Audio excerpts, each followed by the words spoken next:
Tai dar kartą sveikinimais laimėjus sidabro medalį, ar pati galėjai įsivaizduoti geresnį čempionatą? Tikriausiai ne, nes plaukti savo šaly tikrai yra labai faina ir manau prie savo visos šeimos, giminės, visų draugų yra labai faina iškovoti tokį svarbų medalį. Tai tikrai labai faina ir smagu, kad Europos jaunimo čempionatas vyko Lietuvoje.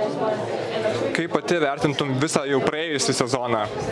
Tai tikriausiai tikrai puikiai išvažiavau į 2 suaugusių čempionatus. Tai tikrai buvo labai didelė patirtis, labai dėl to didžiuojuosi savim ir nekantrauju kitą sezoną pradėti. Čempionatas baigėsi, liko poilsis, atostogos, kas tavęs laukia dabar?